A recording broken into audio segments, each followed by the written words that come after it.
E agora a gente vai para a nossa entrevista. Quero dar as boas-vindas aqui ao advogado Eliésio Marubo, que está conosco, procurador jurídico da Univaja, a União dos Povos Indígenas do Vale do Javari.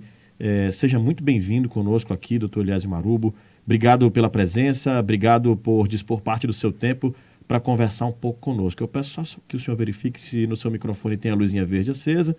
Então tá tudo certo, a gente pode começar aqui a conversar. Tudo bem? Bom dia.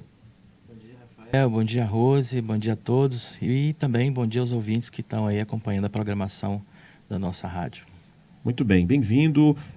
A gente tem aqui o doutor Eliésio Marubo representando a Univaja, a União dos Povos Indígenas do Vale do Javari, que é, como a gente conversava agora há pouco, é uma instituição que existe formalmente, né, a organização desde 2013, mas é o resultado de movimentos indígenas que lutam pelo direito dos povos originários na região desde a década de 70, né, atuando, como a gente conversou, em colaboração também com o poder público e sociedade civil.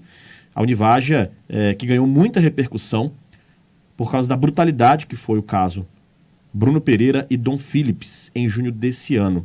Então a gente vai conversar sobre a instituição, conversar sobre o caso Dom e Bruno, sobre a região, e eu vou deixar para a Rosiane Carvalho fazer as honras aqui e começar essa entrevista conosco. Vamos lá, Rose, você assina essa coluna, você inicia aqui conosco, por favor.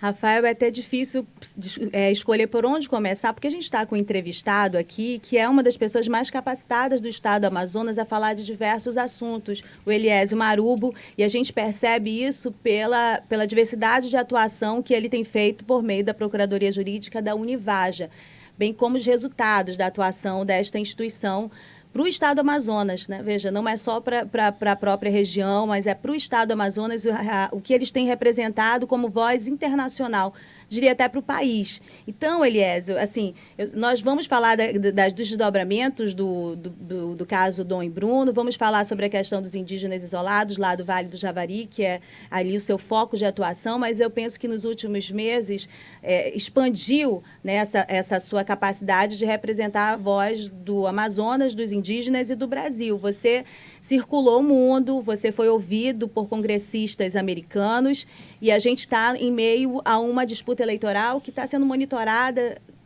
por todos os países, né, internacionalmente, por tudo que acontece no nosso país neste momento. Então, eu queria saber quais são as suas impressões sobre o que as pessoas queriam saber do Brasil, da eleição, nessas suas viagens, nesse seu contato com representantes políticos de outros países. Bom dia, Rosiane. Bom dia a todos. Então, o que nós temos entendido é que o mundo inteiro tem olhado para o Brasil com certa preocupação, sobretudo na parte da garantia dos direitos fundamentais dos cidadãos brasileiros. Essa, aliás, foi uma discussão que nós iniciamos a partir do caso Dom e Bruno. E eu entendi que as autoridades dos lugares onde eu passei, elas têm manifestado interesse profundo sobre a manutenção desses direitos. São os direitos basilares de uma sociedade. E o tema do direito da segurança e dos direitos fundamentais, direito à vida, direito à educação, direito à saúde, que foi um tema muito debatido há poucos meses atrás, sobretudo a partir do entendimento dos políticos do Brasil, esses foram os temas que foram muito abordados pelas autoridades estrangeiras. Agora, Eliésio, a gente conversava agora há pouco, eu acho interessante explicar, a Univaja ela ganhou uma enorme repercussão por causa do caso Bruno e Dom. Mas já faz esse trabalho há muito tempo na região do Vale do Javari, oficialmente, e também como movimento dos povos indígenas desde a década de 70.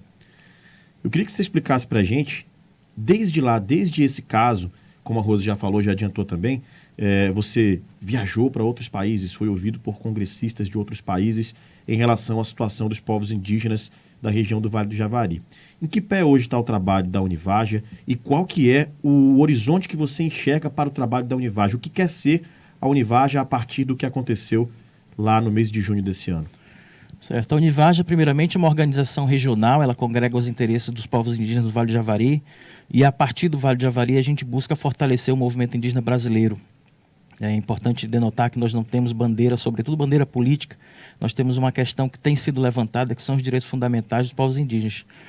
Nós temos buscado, a partir do caso Dom e Bruno, fortalecer, sobretudo, o Estado brasileiro através das instituições porque nós entendemos que as instituições, de forma muito omissa, têm atuado na região, não só para atender a questão do tema dos povos indígenas. Isso tem desatendido também a sociedade daquela região.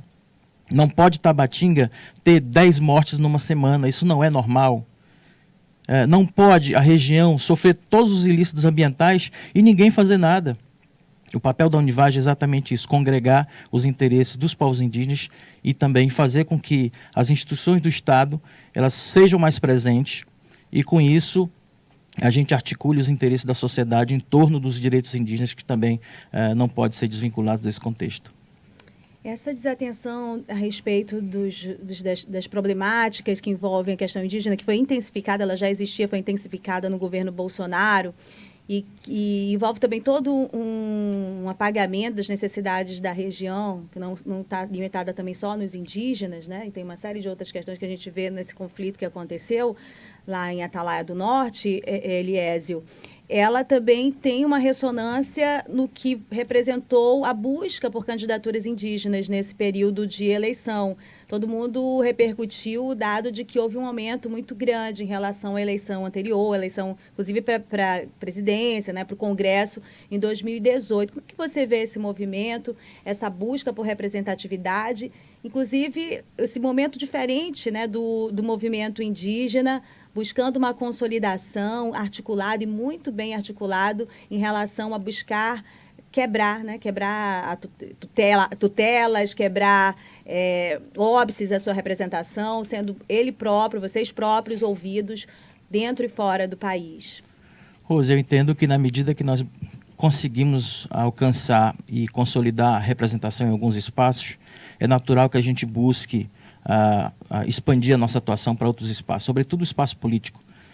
A partir do movimento indígena, nós temos sentido uma participação muito maior das mulheres nesse momento, e nós tivemos candidatas fortíssimas no estado do Amazonas, não só no estado do Amazonas, mas a nível de movimento indígena brasileiro, candidatas fortíssimas e com um alto desempenho, que caso fossem eleitas todas elas, nós teríamos um resultado esplendoroso na política brasileira. Naturalmente que nós temos caminhado, como movimento indígena, caminhado para várias áreas de atuação, e a área política não pode ser deixada de lado, né? Nós temos algumas prioridades regionais e nesse tema nós temos buscado reforçar e fortalecer alguns temas nesse sentido. Por exemplo, a questão da política.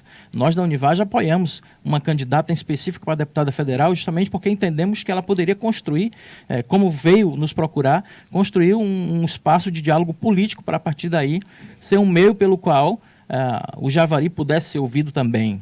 Que era a Wanda Ortega. Sim, a Wanda, conhecida como Wanda Witoto. Então, ela e tantos outros candidatos também, o Paulo Apurinã, que veio a ser o nosso candidato a deputado estadual, mas eu entendo que essa construção... Marcos Apurinã, desculpa. Nessa construção, nós precisamos reforçar essas lideranças para as próximas eleições. E é nesse sentido que nós vamos continuar caminhando. Certamente que nós de Javari não participamos com mais afinco, porque nós estamos trabalhando outros temas mais urgentes, que é, sobretudo, a manutenção do direito à vida ali na região. Mas nas próximas eleições, certamente, nós vamos reforçar as trincheiras das nossas lideranças que vão disputar, ou reforçar essas lideranças que já vieram, tiveram um bom êxito. Wanda Witoto, com a quantidade de votos que teve, não pode ser desconsiderada num contexto político regional e tudo mais. Então, certamente, a gente vai fortalecer essas lideranças, sim, e caminhar sempre em direção do desenvolvimento. Eu queria insistir um pouquinho mais em relação a essa questão da eleição, porque ela é mais um ângulo que a gente consegue perceber de forma diferente, o que já estava muito claro há algum tempo. Essa é uma possibilidade, nem todo mundo consegue perceber, que é essa capacidade dos indígenas de atuar em diversas frentes, a respeito dos seus próprios direitos, mas a respeito de tudo que interessa para a sociedade de uma forma muito qualificada. Eu entrevistei esta semana, que passou, o professor Jessen Banil, que dá aula lá na UNB, que é doutor em sociologia, antropologia, e ele falava a respeito disso, que há uma geração agora desse movimento indígena, que é uma geração altamente preparada em relação a várias áreas, né, que estudou, se formou em várias áreas e tem essa capacidade de avanço e avançar de uma forma muito qualificada nesse contato com a sociedade nacional, nesse sentido dessa representação, trazer o seu conhecimento, mas com uma possibilidade de uma interseção maior e, às vezes, muitas vezes até melhor. Olha o que foi o mandato da Joênia Wapichana, um mandato extremamente de qualidade mesmo, de atuação. Ela é advogada, além da voz, além do que ela representou de forma parlamentar, mas atuação política também, né?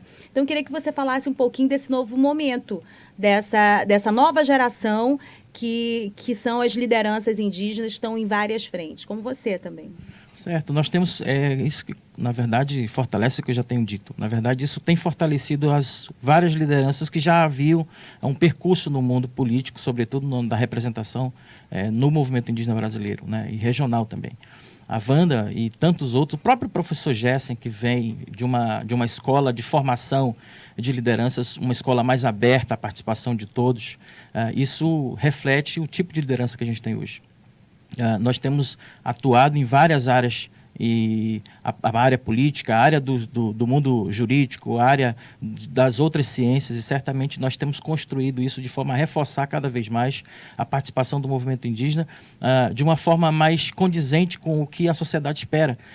Os nossos políticos, por exemplo, eles não são aqueles políticos que se assemelham com os políticos de vocês não indígenas, né? Geralmente ele vem trazendo uma pauta muito extensa, não só de defesa de um coletivo, mas também da defesa de outros interesses que perpassam esses interesses indígenas e que atendem outro tipo de... Que não é o da população. Certamente. Eu estava falando hoje mais cedo com o Rafael e a gente estava falando por que Manaus, sendo uma cidade, uma metrópole amazônica, ela é tão mal vista sob o ponto de vista ambiental no mundo aí fora. Por que isso acontece? Certamente nós debatemos isso com os nossos candidatos e trouxemos condições para que eles debatessem isso no parlamento e onde quer que eles fossem, justamente porque a gente tem um plano de atuação e esse plano ele não é desvinculado das nossas bases. Quando a gente elege alguém para falar em nome coletivo, esse alguém tem que ter condição, competência e compromisso, acima de tudo, para tratar de todos os temas que nos afligem. Não só a nós, povos indígenas, como também quem vive no mesmo planeta que nós.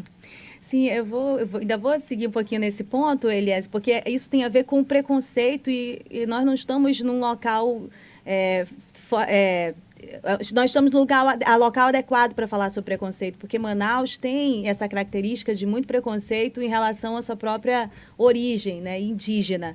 O estado do Amazonas, de certa maneira, também. Isso já é demonstrado também na fala de outras pessoas. Assim, essa demonstração de capacidade, né, porque não é só um título. Muitas vezes a gente tem advogados. Quantos advogados a gente já teve que deixar de entrevistar porque chega aqui e não rende a entrevista, né? Não tem qualidade técnica, não tem conhecimento de sociedade, sabe? Não tem capacidade até cultural, não tem habilidade para falar, né? Não é só advogado.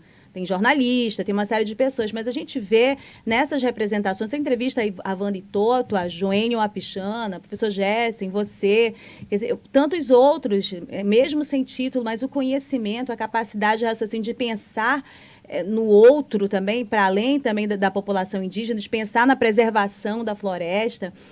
Isso, o que faltou, o que falta ainda para que esta sociedade não indígena reconheça que nós precisamos da representação indígena em vários pontos, em vários espaços.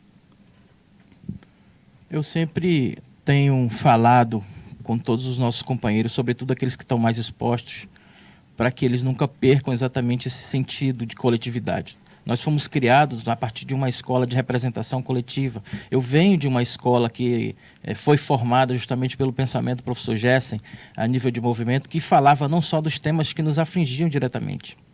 É preciso que a gente avance e entenda que a sociedade tem passado por mudanças, e essas mudanças elas precisam serem adicionadas dentro do nosso movimento, precisam ser alocadas dentro da nossa discussão para que a gente possa, de fato, avançar.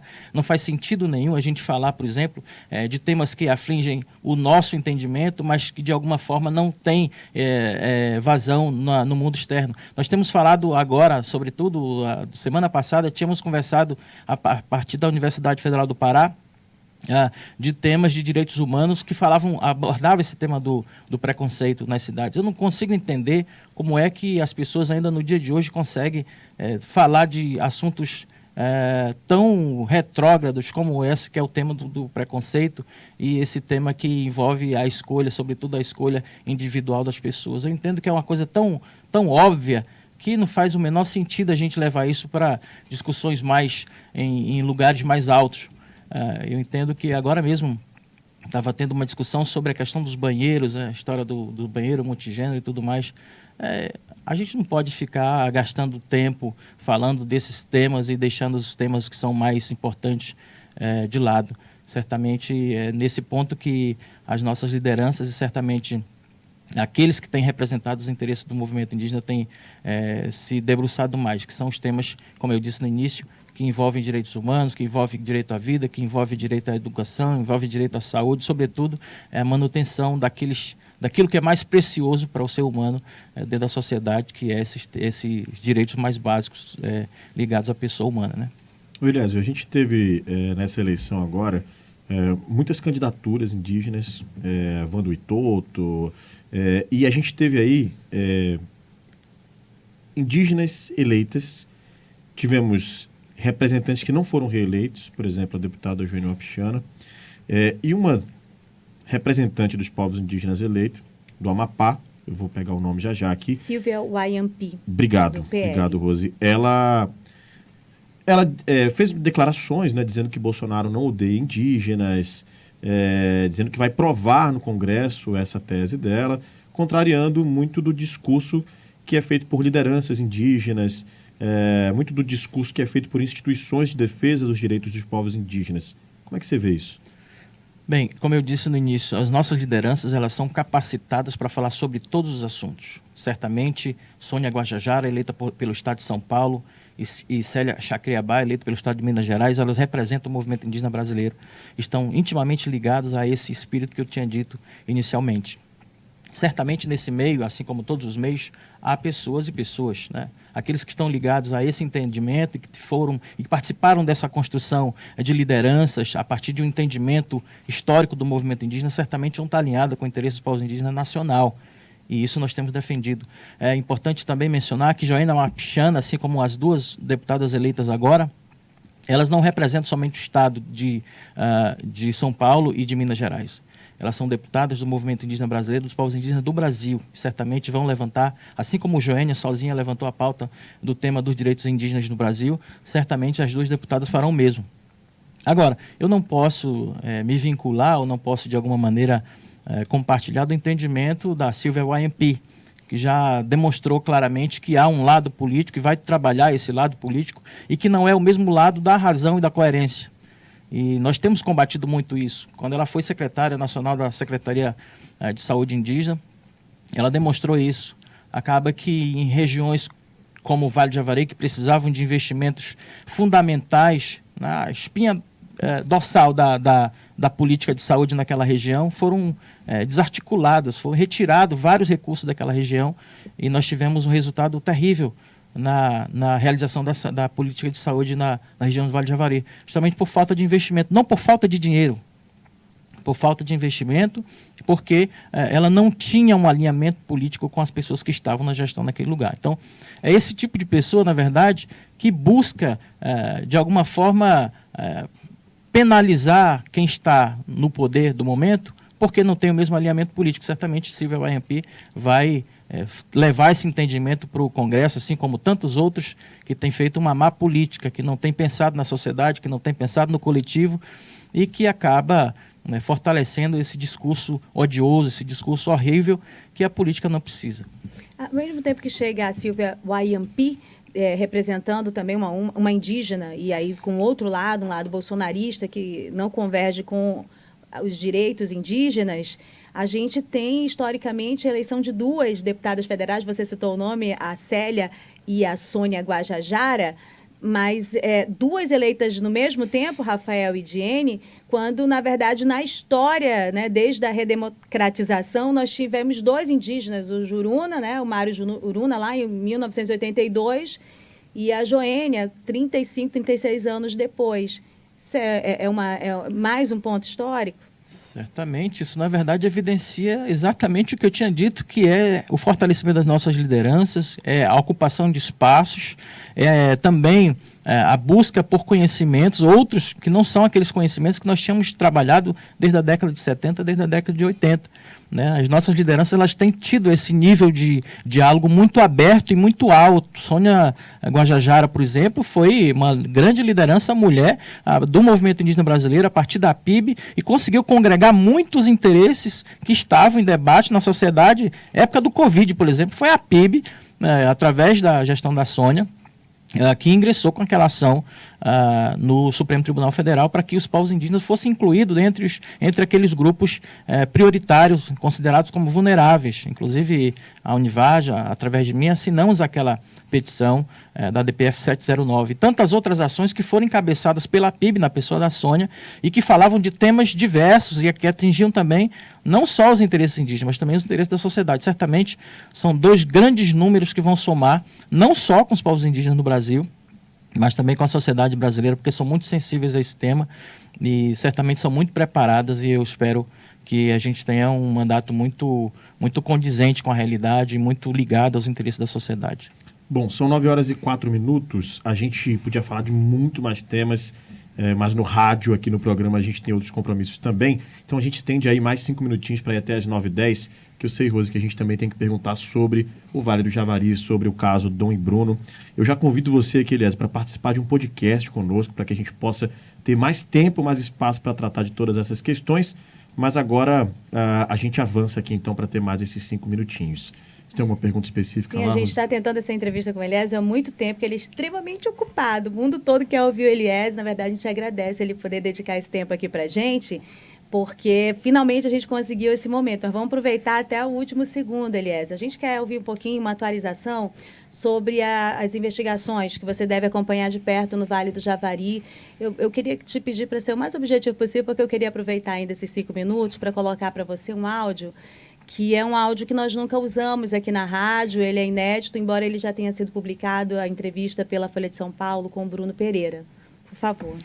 Então, eu tenho a falar muito pouco das investigações, até porque elas continuam. Nós estamos trabalhando com as autoridades para que a gente possa dar resposta para a sociedade, não só para a sociedade brasileira, mas também para a sociedade mundial, que tem entendido que esse é um tema que o governo brasileiro tem sido falho. Já provei por A mais B que esse tem sido um tema de grande omissão do governo brasileiro, das autoridades, inclusive a autoridade do estado do Amazonas, né? Já provei por A mais B isso.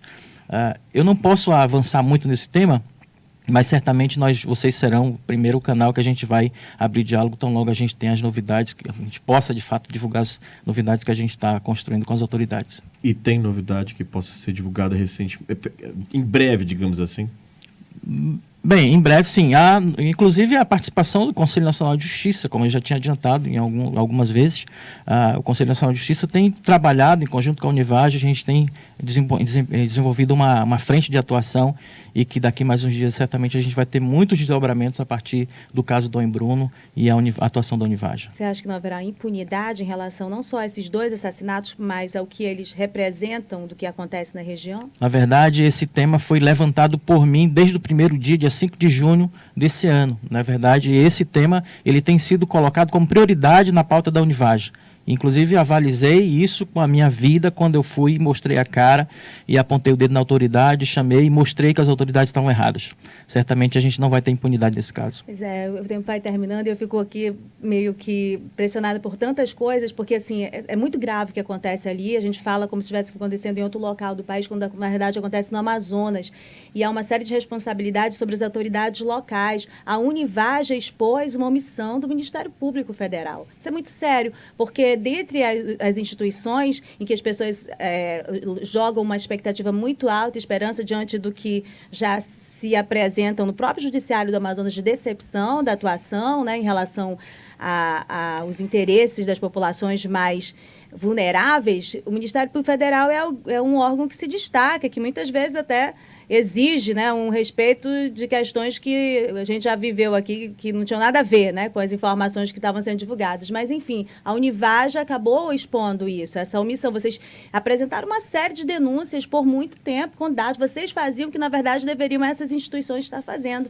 E isso não foi colocado, e aconteceu o que aconteceu. Eu queria saber também, você disse que se expôs, você já sofreu ameaças de morte? Como é que você lida com isso? Como você se protege? Rosine, recapitulando, não foi só do Ministério Público. Na verdade, nós descortinamos toda a atuação do Estado brasileiro e a omissão do Estado brasileiro em todas as instituições, nos diversos níveis ali na região. Então, não só citando o Ministério Público, Polícia Federal, Polícia Civil, entre tantas outras autoridades. Na verdade, nós comprovamos, como eu disse, por A mais B, que estavam todos eles ausentes e nós tivemos o resultado que nós temos ali na região. Como eu disse, não pode haver 10 mortes na cidade de Tabatinga. Bruno Indom faz parte de todo um cenário de omissão do Estado brasileiro. Dentro desse assunto, qual a avaliação que vocês fazem, né, que você faz, das diligências feitas para as comissões da Câmara e do Senado lá, logo após o incidente com o Dom e Bruno? A Univaja participou integralmente de todos os trabalhos que foram iniciados, tanto pela Câmara quanto pelo Senado. Na verdade, é uma resposta daquilo que nós solicitamos tão logo encontramos corpos, foi abrir diálogo com o governo brasileiro a partir dos 3 poderes. Então, só veio o Judiciário e o Poder Legislativo, o Poder Executivo se omitiu, mandamos vários recados a eles, se quisessem discutir tecnicamente a região, eles poderiam nos reunir, conosco, não vieram e tal. Esses trabalhos da comissão, tanto do Senado quanto da Câmara, eles foram pautados pela Univaja. Nós indicamos os quesitos, indicamos pessoas, coisas e possíveis produção de prova para aquilo que eles deveriam buscar. Nós tivemos um relatório ainda tímido, mas ele foi muito conciso no sentido de indicar os responsáveis reais por esse desastre que foi o Vale do Javari. Mas as providências que foram tomadas até agora foram satisfatórias? Não foram satisfatórias num momento inicial, mas a gente vai certamente utilizar isso como mecanismos para demandar ao governo brasileiro ainda mais, sobretudo no campo judicial, para chamar essa responsabilidade. Nós temos provas contundentes de que, de fato, houve a omissão deliberada de pessoas e de autoridades e do próprio governo. Aliás, você já sofre ameaça de morte? Como lida com isso? Bem, por orientação das autoridades, eu estou procurando não me manifestar nesse assunto, mas certamente o resultado é muito óbvio. A prova disso é que eu não tenho agenda divulgada com antecedência, tudo é muito feito às últimas horas, tudo mais. Como eu disse no início, esse caso de Dom e Bruno vai ter um desfecho conforme demanda a justiça brasileira, não porque a justiça tem intenção de fazer com que os reais culpados sejam descobertos, não.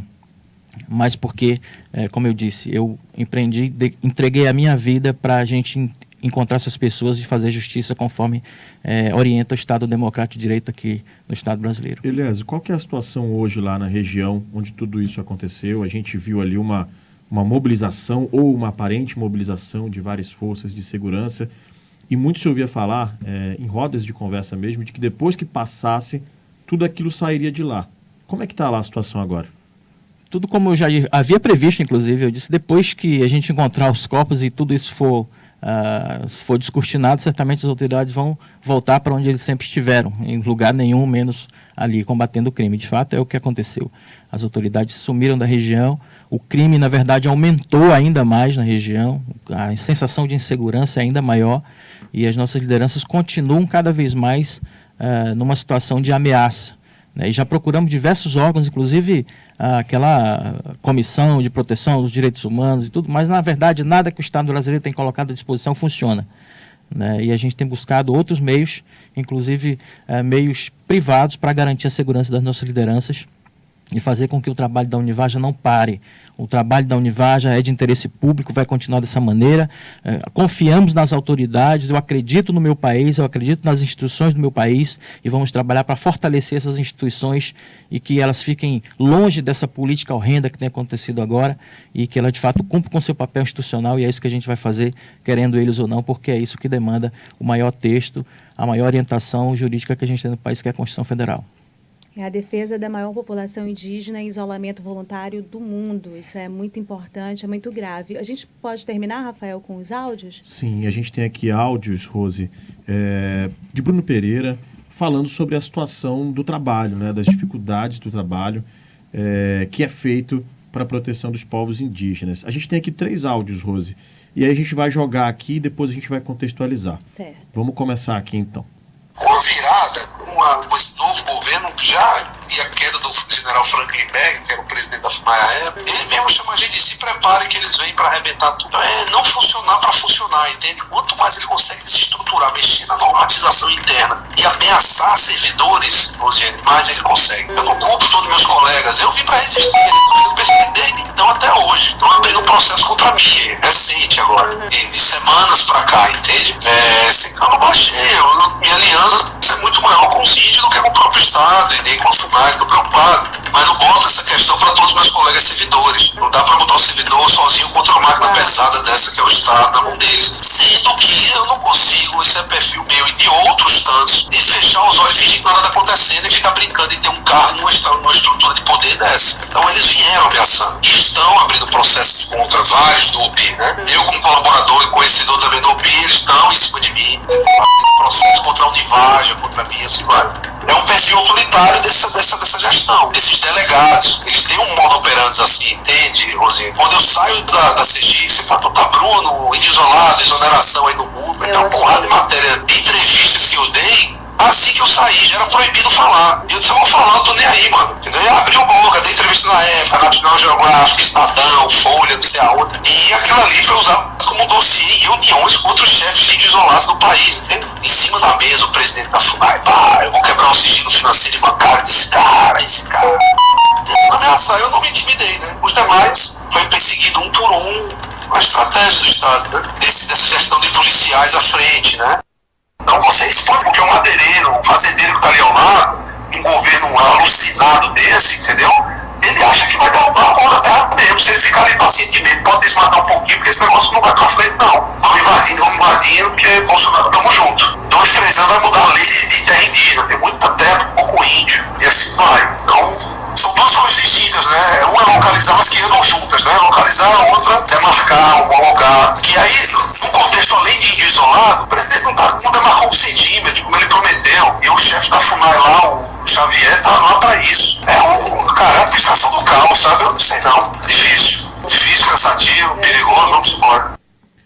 Muito bem, são esses os áudios aí, a gente juntou um outro no primeiro lá que ficou um pouco mais longo. E é isso, Rose, são os áudios que nós temos aqui para você comentar aí com o Eliésio. São trechos de uma entrevista de quase 1 hora que eu fiz com o Bruno Pereira para falar sobre a situação de terras indígenas, onde tem indígenas isolados, Mato Grosso, Amazonas, Pará. E ele tratou de uma série de questões a respeito da FUNAI. São alguns trechos que a gente vê da preocupação do Bruno. Essa frase é difícil, é cansativo, é perigoso. Aí ele suspira e vamos embora, ele fala. Assim, queria que você comentasse um pouco, Eliésio. É difícil, né, ouvir tudo isso, que na verdade foi um prenúncio de tudo, né? E de fato, né, o Bruno foi perseguido. Eu fui advogado do Bruno nos processos administrativos da FUNAI.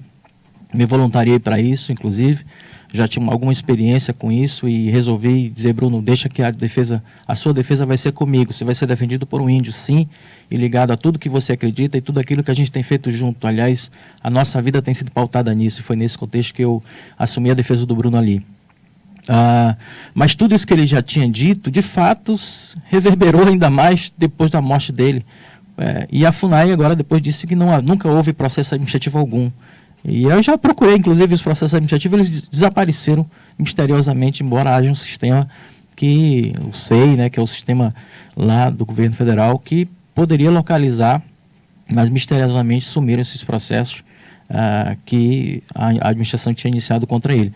E, de fato, ele tinha muitas investigações. O celular dele várias vezes foi grampeado irregularmente, ilegalmente. Pessoas seguiam ele, pessoas ligadas às autoridades seguiam ele.